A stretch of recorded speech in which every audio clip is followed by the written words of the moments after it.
ಪ್ರತಿಗಾಮಿಗಳು ಅಂತ ಯಾರು ರೀ ಪ್ರತಿಗಾಮಿಗಳು? ನಿಮ್ಗೆ ಅವ್ರ ಹೆಸರು ಹೇಳೋದಕ್ಕೆ ಧೈರ್ಯ ಸಾಲೋದಿಲ್ಲೇನ್ರಿ? ಯಾಕೆಂತಂದ್ರೆ ಇವತ್ತು ದಲಿತ ಸಮುದಾಯ, ಹಿಂದುಳಿದ ಮತ್ತು ಅದೇ ಕಾಲಕ್ಕೆ ಹಿಂದುಳಿದ ಜೊತೆಗೆ ಆದಿವಾಸಿಗಳು, ಮೈನಾರಿಟಿ ಒಬ್ಬರಲ್ಲ, ಮುಸ್ಲಿಮ್ನಷ್ಟೆಲ್ಲ ಉಳಿದವ್ರು ಇದ್ದಾರೆ. ಅವರು ಎಲ್ಲರ ನಾವು ಶೋಷಣೆ ಅಂತ ಬಳಸಬಾರದು. ಬಳಸಿದ್ರೆ ಏನಂತೀರಿ? ಕಮ್ಯುನಿಸ್ಟ್ ಅಂತ ಕರೆದುಬಿಡ್ತೀರಿ. ನೀವು ದಿಟ್ಟವಾಗಿ ಯಾಕೆ ಮಾತಾಡೋದಿಲ್ಲ?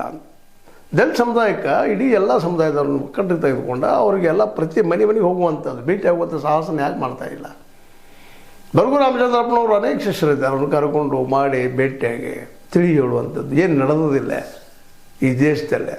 ಅವ್ರು ಪ್ರತಿಗಾಮಿಗಳು ಒಂದೇ ಪಾಯಿಂಟ್ ಇದ್ರೆ ಒಂದು ಆಗ್ತಾಯಿದ್ದಾರೆ, ಬೆಳೀತಾರೆ. ಅವ್ರು ಬೆಳೀತಾರೆ, ಅವರು ಮೊದಲಿಂದ ಅದರ ಒಂದು ಪಾಯಿಂಟ್ ಅದ ಅವ್ರದ್ದು. ಆಗ 15% ಇದ್ದರು, ಇವತ್ತು ಉಳಿದವ್ರನ್ನೆಲ್ಲ ತಗೊಳ್ಕೊಂಡಾರ. ಬಟ್ಟೆಗೆ ನೀವು ಒಬ್ಬರು ಅದು ಹೊರಗೆ ಬಂದು ಹೇಳಿದ್ರೆ ಯಾರು ತಪ್ಪು ಹೇಳ್ತಾ ಇದ್ದಾರಪ್ಪ ಅಂತೇಳಿ ಬರ್ಗು ರಾಮಚಂದ್ರಪ್ಪನವರು ನಿಮಗೂ ಕೇಳುವಂಥದ್ದು, ಮುಂದೆ ಹಿರೇಮಠ್ ಅವ್ರಿಗೂ ಕೇಳುವಂಥದ್ದು. ಅವರು ಹೋರಾಟ ಮಾಡ್ತಾರೆ ಭ್ರಷ್ಟಾಚಾರದ ವಿರುದ್ಧವಾಗಿ. ಅದನ್ನು ಜನಕ್ಕೆ ಒಯ್ಯುವಂಥ ಶಕ್ತಿನೂ ಇಲ್ಲ. ನೀವು ಎಲ್ಲರೂ ಕೊಡ್ಬೋದು, ಸಣ್ಣ ಮೀಡಿಯಾ ಸಹಿತ ಮಾಡಲಿಕ್ಕೆ ನಿಮ್ಮ ಕಡೆ ಆಗ್ತಾಯಿಲ್ಲ. ಜನರಿಗೆ ಮುಟ್ಟೋದು ಹೆಂಗೆ ನೀವೆಲ್ಲ? ಇದ್ರ ಬಗ್ಗೆ ನೀವು ಇಲ್ಲಿವರೆಗೆ ಚಿಂತನೆ ಇಲ್ಲ. ಮಾತ್ರ ಒಳ್ಳೆ ಚಿಂತನೆಗಳು ಇದ್ದಾವೆ ನಿಮ್ಮಲ್ಲಿ. ಹೌದು, ಅದು ಜನಕ್ಕೆ ಮುಟ್ಟೋದು ಹೆಂಗೆ?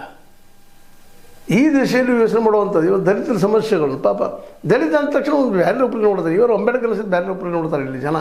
ಅದು ಹೋಗಲಾಡಿಸ್ಬೇಕಾಗಿದೆ. ದಲಿತಂದ್ರೆ ಎಲ್ಲರೂ ಪರ ಇದ್ದಂಥ ವ್ಯಕ್ತಿ ಪರ. ನಮ್ಮ ಯಾರು ಅಂಬೇಡ್ಕರ್ ಅವರು, ಗಾಂಧೀಜಿಯವರು ಎಲ್ಲರೂ ಪರ ಇದ್ದಂಥ. ಕೇವಲ ದಲಿತರಿಗಾಗಿ ಹೋರಾಟ ಮಾಡಿದ್ರೆ ತಿಳ್ಕೊಂಡು ಅವ್ರನ್ನ ಬದಿಗೆ ಸರಿಸುವಂಥದ್ದು ಆಗಬಾರ್ದು.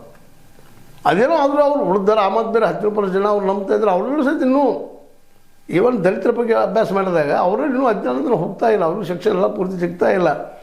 ರೆಸಲ್ಯೂಷನ್ ಅದು ಇಲ್ಲ ಅಂತಲ್ಲ. ಎಷ್ಟು ಜನ ಈಗ ದಲಿತರು MBBS ಡಾಕ್ಟರ್ ಆಗಿದ್ದಾರೆ, 2 ಜನ MD ಆಗಿದ್ದಾರೆ, 2 ಜನ ME ಆಗಿದ್ದಾರೆ, 2 ಜನ ಇದು MSc ಆಗಿರ್ಬೋದು, ಅದು ಹೈಯರ್ ಎಜುಕೇಷನ್ ಆಗಿರ್ಬೋದು.